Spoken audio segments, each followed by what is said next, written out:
So here I'm going to try to fix the gas leak. As you can see, it pulls up there in the manifold and it comes out from that area there. So I'm going to loosen this screw, pop up this nut here, use a little screwdriver to pop it up. I'm not showing you now because I only have 2 hands. And what we're going to do is we're going to remove this screw to get to the needle.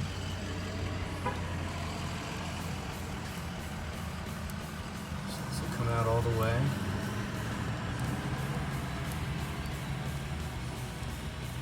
All right.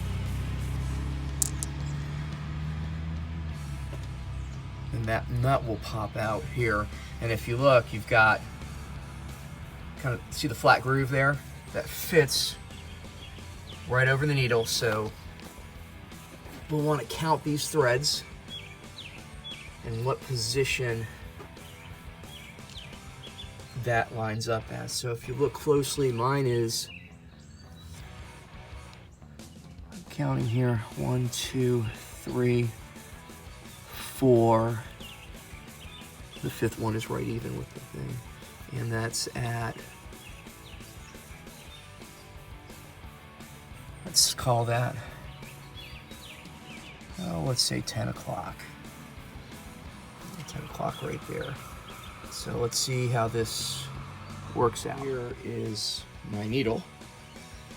And I'm checking the gasket.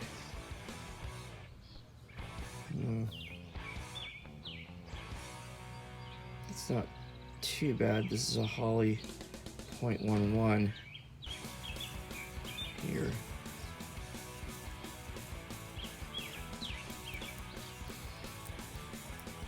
Okay, well, let me get this in focus here. Let's see what we can do here.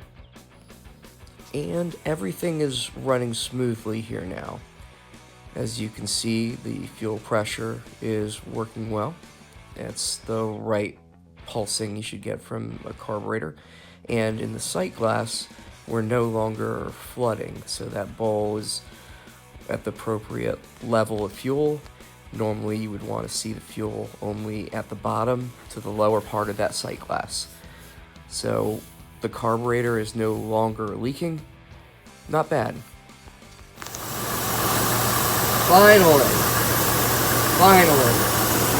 radiator hatch, solid, no leaks. Carburetor, I reset the needle, no overflow. And as you can see, all systems nominal.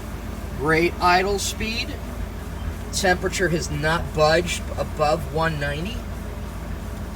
Bolts looking good. And oil pressure's fine. Now I can start enjoying the car a little more.